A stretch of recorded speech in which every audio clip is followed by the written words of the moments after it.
हे कुसापूर गाव आणि कुसापूर गावातील हे घोडविंदे परिवार, या घोडविंदे परिवाराचे पिताश्री कैलासवासी त्र्यंबक रामा घोडविंदे बाबांना 1 ऑक्टोबर 2025 रोजी देवाज्ञा झाली। त्यांचं अल्पशा आजाराने निधन झालं आणि त्यांच्या उत्तर कार्यांच्या निमित्तानं आपण या ठिकाणी ही प्रवचन सेवा आयोजित केलेली आहे। बाबांच्या पश्चात आमच्या कल्पनाताई असतील, दिनेशदादा असतील, मेघाताई असतील, बाबांच्या धर्मपत्नी वंदना आईसाहेब असतील, त्याचप्रमाणे हा संपूर्ण घोडविंदे परिवार, आप्तेष्ट मित्र परिवार। बाबांनी अतिशय मेहनत घेतली, कबाड कष्ट केले, अतिशय मेहनतीने आपला संसार उभा केला, आपल्या मुलाबाळांचं संगोपन केलं, आपल्या मुलांना चांगल्या प्रकारे शिकवलं, चांगल्या प्रकारे मार्गदर्शन केलं आणि अशा प्रकारे या ठिकाणी कबाड कष्ट करणारे बाबा, अतिशय मेहनत करणारे बाबा, आपण स्वतः मेहनतीच्या बळावर आपल्या या ठिकाणी संसार सांभाळणारे बाबा, 1-2 वर्षापूर्वी काहीतरी त्यांना लकव्याचा आजार झाला आणि त्यानंतर त्यांना अपंगत्व आलं। शुक्रवार बुधवार दिनांक 1 ऑक्टोबर 2025 रोजी त्यांना एक हृदय विकाराच्या झटक्यासारखं झालं आणि बोलता चालता बाबांचा मृत्यू झाला। बोलता चालता बाबांनी वयाच्या 78व्या वर्षी तुमचा आमचा निरोप घेतला। खरं तर संतांची शिकवण जी आहे ती शिकवणच यासाठी आहे तुमचा आमचा उद्धार व्हावा, तुमच्या आमच्याकडून चांगल्या प्रकारे कर्म घडावीत, उत्तम प्रकारे कर्म घडावीत, तुम्हा आम्हाला चांगलं जगता वागता यावं म्हणून संतांची शिकवण आहे, संतांचं येणं आहे।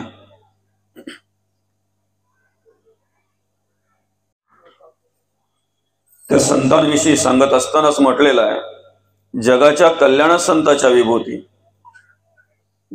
जगाच्या कल्याणासाठी संतांचं येणं असतंय, संतांचं कार्य असतंय जगाच्या कल्याणासाठी, बरं का। चांगल्या प्रकारची कर्म घडावी, ती कर्म आपल्याकडून उत्तम प्रकारे घडावीत, चांगल्या प्रकारे घडावीत म्हणून संतांचं कार्य असतंय। तुम्हा आम्हाला जाणीव व्हावी म्हणून संतांचं कार्य असतंय, बरं का।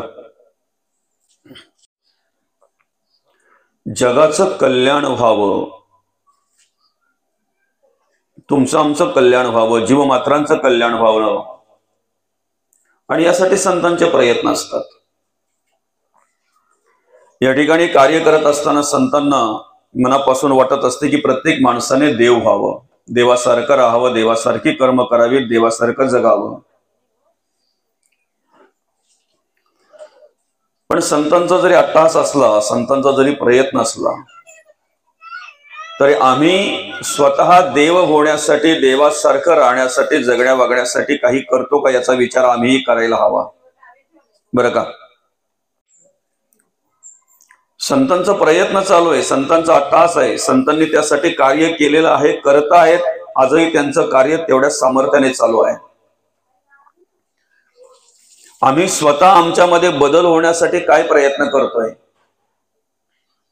आम्हाला स्वतःला चांगल्या प्रकारे जगता वागता यावं म्हणून आम्ही काय करतोय याचा अभ्यास, याचा विचार आम्ही स्वतः करायला हवा, स्वतः करायला हवा, बरं का। पूर्वी एक म्हण होती बघा आपल्याला, टाकीचे घाव सोसल्याशिवाय देव पण येत नाही, बरं का। एखाद्या दगडाची जर मूर्ती तयार करायची असेल ना, एखाद्या पाषाणाची जर मूर्ती तयार करायची असेल ना, तर त्यासाठी त्या दगडाला, त्या पाषाणाला टाकीचे घाव सोसावे लागतात. टाकीचे घाव सोसावे लागतात. जो मूर्तिकार असतो ना, घडवणार असतो ना, त्या मूर्तिकाराचे घाव सोसावे लागतात, टाकीचे घाव सोसावे लागतात, तेव्हा त्याला देव पण येते. बरोबर आहे की नाही? दगडाची मूर्ती जर घडवायची असेल, एखाद्या पाषाणाची मूर्ती जर घडवायची असेल, तर त्यासाठी मूर्तिकाराच्या टाकीचे घाव, हातोडीचे घाव त्याला सोसावे लागतात. तसं आम्हाला सुद्धा आमच्यामध्ये जर परिवर्तन करून घ्यायचं आहे, आमच्यामध्ये जर बदल करून घ्यायचा आहे, तर आम्ही सुद्धा ते टाकीचे घाव सोसले पाहिजेत, हातोडीचे घाव सोसले पाहिजेत आम्ही. बरं का? कारण दगडाची मूर्ती घडवत असताना तो मूर्तिकार काय करतो? पहिले म्हणजे दगडाची तपासणी करतो. सगळ्याच दगडांची मूर्ती घडत नाहीत ना, सगळ्याच दगडांच्या मूर्त्या घडत नाहीत. सगळेच पाषाण, सगळेच दगड मूर्ती घडण्याच्या पात्रतेचे नसतात. काहींना नुसता हातोडीचा फटका मारला की 2 भाग होतात, त्याचे विभागले जातात ते. बरं का? तो मूर्तिकार काय करतो माहितीये का? पहिले दगडाचं परीक्षण करतो. बरं का?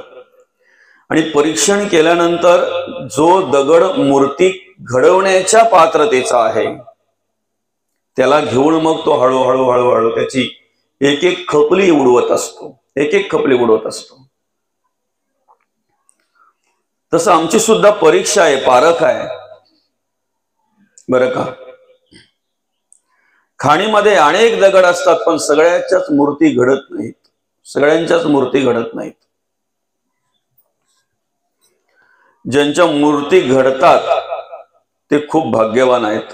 ज्या पाषाणांच्या मूर्ती घडतात ते खूप भाग्यवान आहेत. पण ज्यांच्या घडत नाहीत ना मूर्ती, त्यांनी कमीत कमी देवाला एक प्रार्थना तरी करायला हवी की देवा, भले मूर्ती नाही पण मंदिराच्या पायरीला जरी लागलो तरी चालेल. समजतंय ना? देवा, नाही मूर्ती घडली चालेल, पण कमीत कमी मंदिराच्या पायरीला तरी लागलो पाहिजे. येणाऱ्या जाणाऱ्या भाविकांचा चरण स्पर्श जरी झाला तरी भरपूर झाला. ती प्रार्थना देवाला करता आली पाहिजे. आणि मग परीक्षण झाल्यानंतर तो मूर्तिकार ती मूर्ती आपली दगड जवळ घेतो आणि नेमका काय करतो माहिती का? त्याची एक एक एक एक खपली बाजूला काढत असतो, एक एक खपली बाजूला काढत असतो.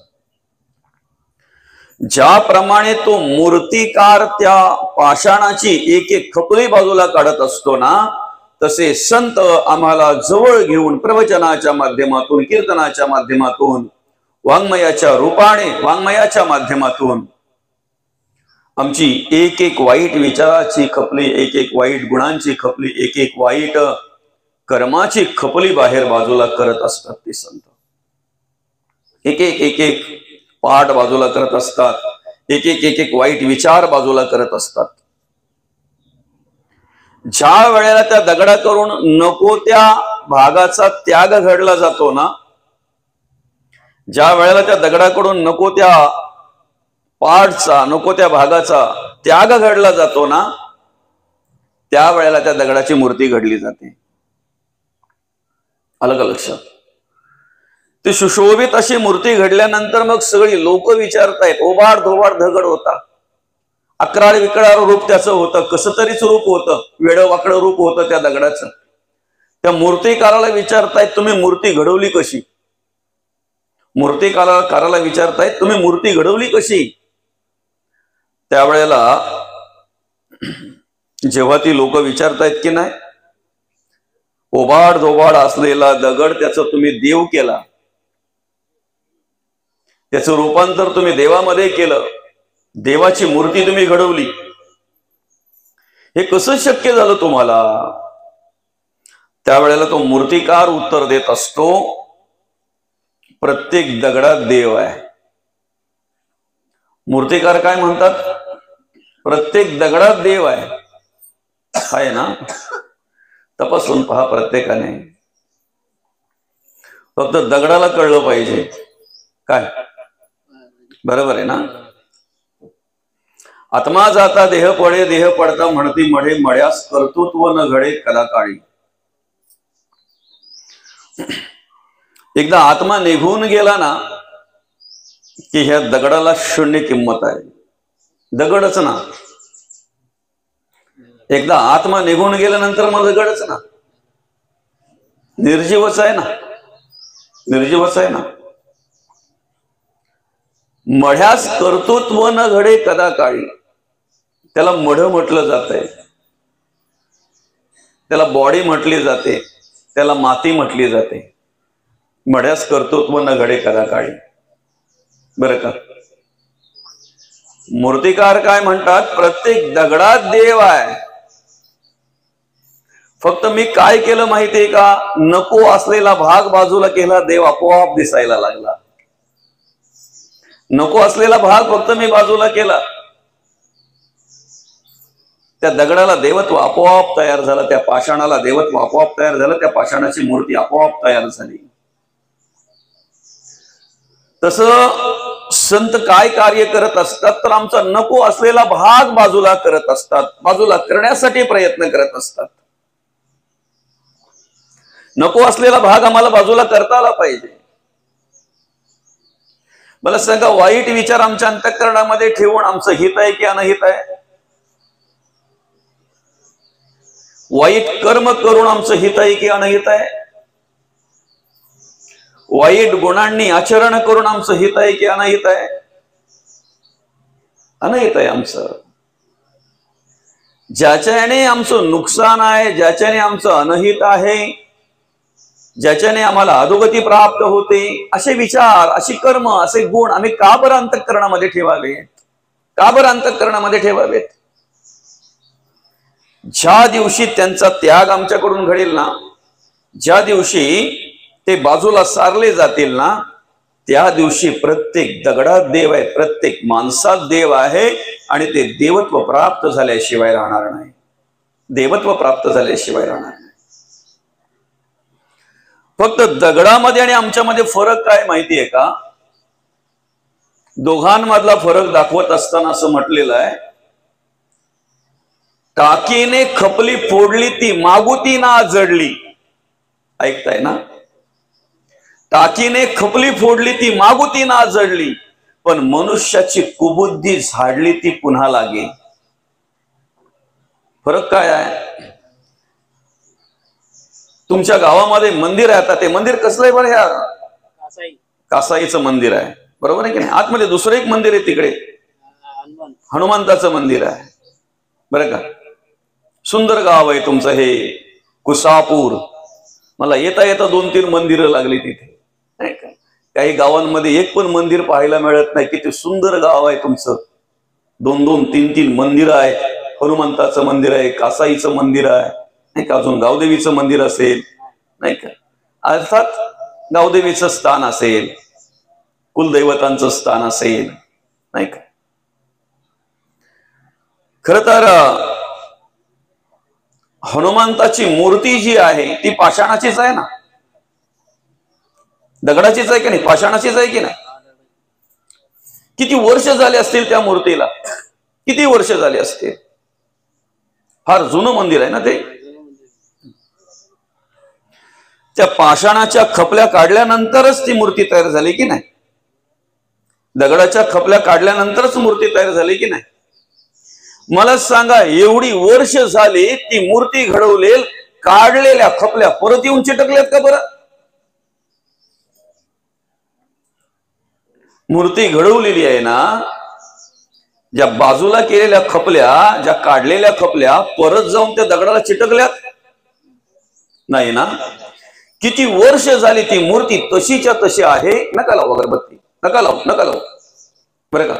किती वर्ष झाली ती मूर्ती तशीच्या तशी आहे. का तशीच्या तशी आहे? काढलेल्या खपल्या परत चिटकल्या नाहीत. टाकीने खपली फोडली ती मागुती ना झडली, पण मनुष्याची कुबुद्धी झाडली ती पुन्हा लागे. माणसाच्या वाईट विचारांचा त्याग जर माणसाने करायचा ठरवला ना, तर स्मशानात गेल्यावर फक्त बोलतो काय बरोबर येते रे माणसाच्या, कुरगुडा शुद्ध माणसाच्या बरोबर येत नाही. किती या माणसाने हाडाची काढ केली, रक्ताचं पाणी केलं, काय केलंय त्याच्या बरोबर. माणूस एवढा आटापिटा करतोय, सगळं सगळं काय करतोय, काही माणसाच्या बरोबर येत नाही रे, काही बरोबर येत नाही. कुठे? स्मशानात आहे तोपर्यंत. एकदा स्मशान सोडलं की लगेच रोडवर आल्यानंतर, रस्त्यावर आल्यानंतर तोच बोलतोय, शेजारच्यानी माळाची वय केली. वयच बोलतात ना, कंपाऊंड काय बोलतात त्याला तुमच्याकडं, वयच बोलतात ना. कुठून केली ती पहिले बघायला जायला लागल.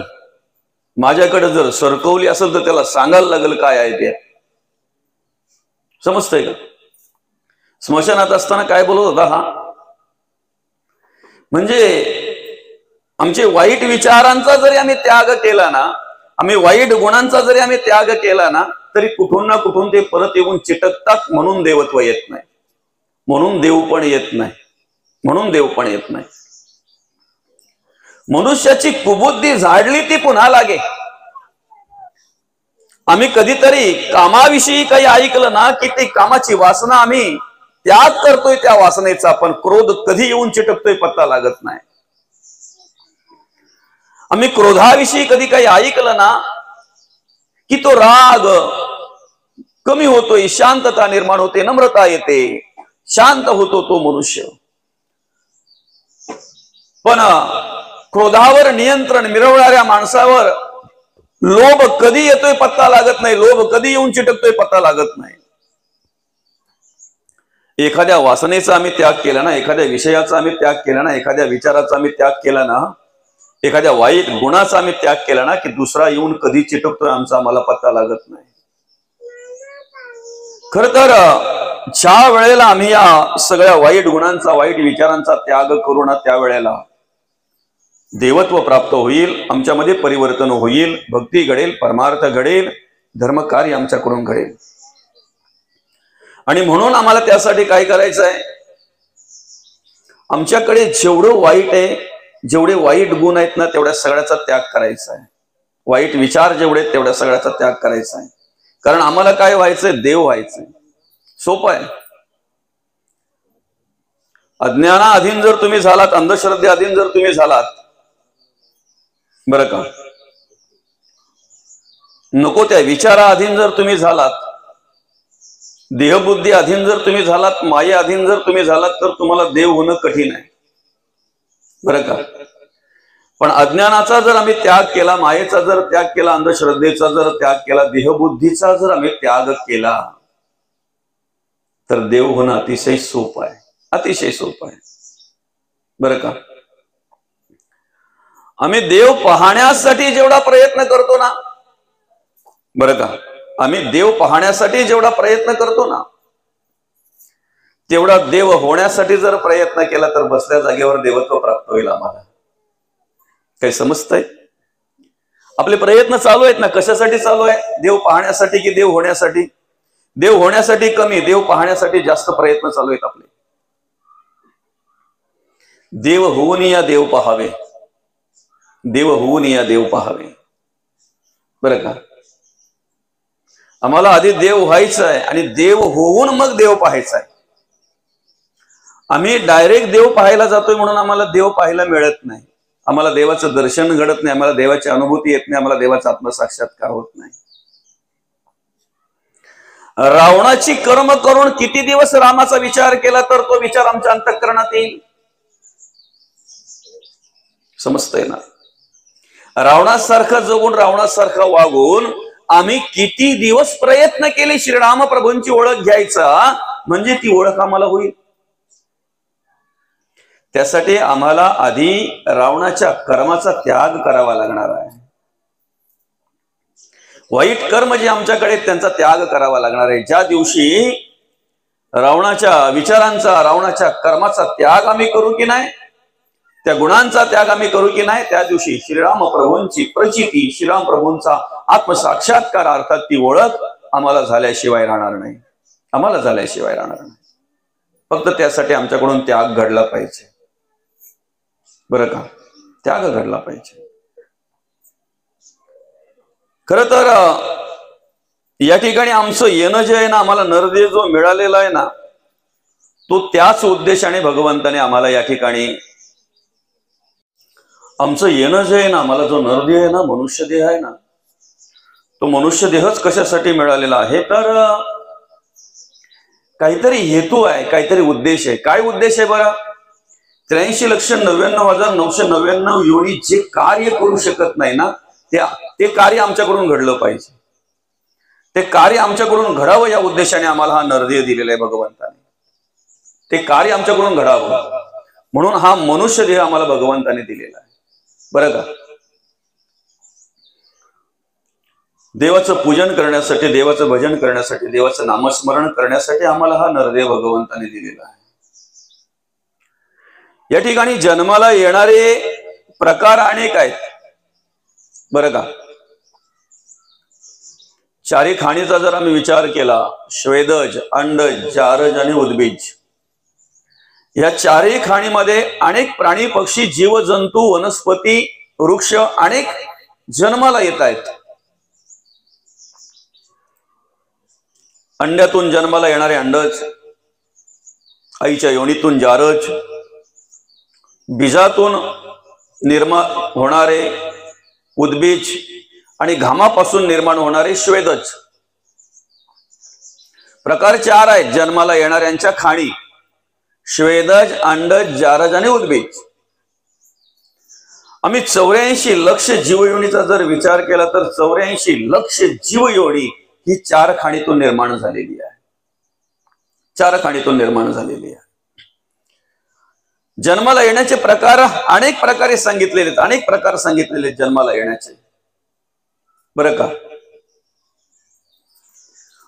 मुख्य तीन प्रकार आहेत, मुख्य तीन प्रकार आहेत. एक परिइच्छा आहेत, परिइच्छेने त्यांना जन्माला यावं लागतं, दुसऱ्याच्या इच्छेने जन्माला यावं लागतंय. एक स्वइच्छा आहेत, स्वतःच्या इच्छेने जन्माला येत असतात. आणि एक अनिच्छा आहेत, इच्छा नसतानाही जन्माला यावं लागतंय, बरं का. आता परिइच्छा म्हणजे काय, तर दुसऱ्याने हाक मारावी, दुसऱ्याने धावा करावा, इतरांनी बोलवावं आणि मग यायला लागतंय, बरं का. तये द्रौपदी कारणे लागवेगे, त्वरे धाव तू सर्व सांडून मागे. हाक मारली द्रौपदीने, द्वारका दिशा धाव, भगवंताला यावं लागलं. महाभक्त प्रल्हाद हा कष्ट विला, म्हणून तया कारणे सिंह झाला. हाक मारली प्रल्हादाने, कुठे म्हणे तुझा नारायण, या खांबामध्ये प्रगट होऊ शकतो का? त्या नारायणाला खांबात प्रगट व्हावं लागलं नृसिंह रूपाने, समजतंय ना. परिइच्छा, भक्तांनी हाक मारावं आणि देवाने अवतार घ्यावा, भक्तांनी हाक मारावं आणि देवाने धावत यावं. गजेंद्र महासंकटी वाट पाहे, तया कारणे श्रीहरी धावत आहे. अहिल्याचा उद्धार करण्यासाठी त्या रस्त्यात जावं लागलं श्रीराम प्रभूंना. शिळा ऊन पडली होती ना ती, अहिल्या शिळा राघवे मुक्त केली, पदिला गता दिव्य होऊन गेली. चरण स्पर्श झाल्याबरोबर पदी लागता दिव्य होऊन गेली. भक्ताचा उद्धार करण्यासाठी, धर्माचं कार्य करण्यासाठी, भक्ताचं रक्षण करण्यासाठी आणि दुष्ट प्रवृत्तींचा नाश करण्यासाठी भगवंताला यावं लागतंय. परिइच्छा काय, हाक मारावी भक्तांनी आणि मग देवाने प्रगट व्हावं. मत्स्य कुर्म वराह नृसिंह वामन परशुराम रामकृष्ण बौद्ध कल्की आदी करून संतांचे अवतार. बरं का, जेव्हा जेव्हा हाक मारल्यानंतर यावं लागलेलं आहे ना परिच्छा, जेव्हा जेव्हा भक्ताचा उद्धार करण्यासाठी भक्ताचं रक्षण करण्यासाठी यावं लागलेलं आहे ना, त्यांनी हाक मारावी आणि यांनी प्रगट व्हावं. परिच्छा, देवाचं येणं आहे परिच्छा. यदा यदा हि धर्मस्य ग्लानिर्भवति भारत अभ्युत्थान धर्मस्य तदात्मनं सृजाम्यहं परित्राणाय साधूनां विनाशाय च दुष्कृतः धर्म संस्थापनार्थाय संभवामि युगे युगे. प्रत्येक वेळेला जेव्हा जेव्हा अर्जुन आपलं कर्तव्य विसरतो ना, जेव्हा जेव्हा अर्जुन क्रियाहीन होतो ना, जेव्हा जेव्हा अर्जुन मायेमध्ये येतोय, मोहामध्ये येतोय, अर्जुनाच्या अंतःकरणामध्ये ममत्व निर्माण होतय ना, तेव्हा तेव्हा त्याला पुन्हा एकदा कर्तव्याची जाणीव करून देण्यासाठी भगवंताला वेगवेगळ्या रूपात यावं लागतंय. ते मार्गदर्शन करण्यासाठी, ते मार्गदर्शन करण्यासाठी.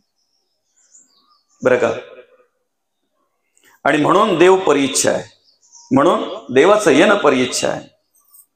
संत आहे ना, संतांचं येणं सोयीच्छा आहे. संतांचं येणं कसं आहे? स्वइच्छा. संतांचं येणं कशासाठी आहे? स्वइच्छा. जगाच्या कल्याणात संतांच्या विभूती देह कष्टविती परोपकार. जेव्हा वाटलं ना कार्य करायचं तेव्हा ते त्यांच्या इच्छेने येत असतात संत, आणि कार्य संपलं ना की जाणं सुद्धा स्वइच्छेनेच आहे. कार्य झालं ना, जाणं सुद्धा स्वइच्छेनेच आहे. बरं का, येणं कसं आहे? स्वइच्छा.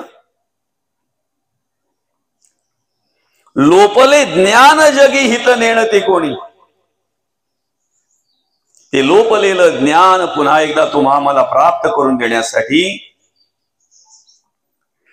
त्या ईश्वरी ज्ञानाची प्राप्ती प्रत्येकाला व्हावा या उद्देशाने धर्मकार्य देवकार्य तुमच्या आमच्याकडून घडावं, आणि ते कशा प्रकारे घडावं हे मार्गदर्शन करण्यासाठी खऱ्या अर्थानं लोपले ज्ञान जगी हित नेणती कोणी अवतार पांडुरंग नाम ठेविले ज्ञानी. त्याच पांडुरंग परमात्म्याला संतांच्या रूपामध्ये कार्य करावं लागलं. पण संतांचं येणं कसं आहे? स्वइच्छा. कार्य करणं कसं आहे? स्वइच्छा. तुम्ही निंदा अथवा वंदा स्वहित आमचा धंदा. आमचं हित जर आम्हाला साधायचंय तर आम्ही लोकांकडे का लक्ष द्यायचं? आमचं हित आम्हाला साधायचं आहे ना, मग आम्ही लोकांचा काय विचार करायचा? आम्ही लोकांकडे का अधिक लक्ष द्यायचं? ज्याला आपलं स्वतःचं हित साधायचं आहे ना, तो स्वतःकडे पाहत असतो, स्वतःचा विचार करत असतो. मला कसं जगायचंय, मला कसं वागायचं याचा विचार करून मी माझ्या आयुष्याचा आनंद घेतला पाहिजे, माझ्या आयुष्याची वाटचाल केली पाहिजे, माझ्या जीवनाची वाटचाल केली पाहिजे. समजतंय ना? लोकांचा अधिक विचार जर केला ना, लोकांच्या बोले लागला तो स्वहित बुडाला, तो स्वतः बुडाला. ही गोष्ट आपल्याला माहिती आहे ना. ते मुलगा आणि वडील गाढव घेऊन चालले होते बाजाराला. बरं का, दुपारची वेळ आहे आणि त्यांनी विचार केला, एवढा ऊन पडलेला आहे, एवढ्या उन्हाचे आपण चाललेलो आहोत, गाढवावर बसणं योग्य नाही ना, त्याचं पण जीव आहे ना. काय रस्त्यात एक जण भेटला, अरे किती गाढव माणसं आहेत तुम्ही. अरे माणसं गाढव म्हणजे गाढवाच्या बरोबर चाललेत, गाढव घेऊन चालले, ठीक आहे, पण त्या माणसांना म्हणतोय तो, का रे बाबा? अरे म्हणजे तुमच्याजवळ गाढव आहे आणि खुशाल तुम्ही पायी चाललेत. तुमच्याजवळ गाढव आहे आणि खुशाल पायी चाललेत तुम्ही, मग बसा ना गाढवावर. तसं पण ते चाललंयच ना, तसं ते भार वाहूच आहे ना, तसं ते ओझं वाहूच आहे ना, तसं पण ते ओझं वाहण्यासाठीच आहे ना. बसा. बसले बाबा दोघे पण. थोडे पुढे गेल्यानंतर एक जण भेटला, म्हणतो काय आहे की नाही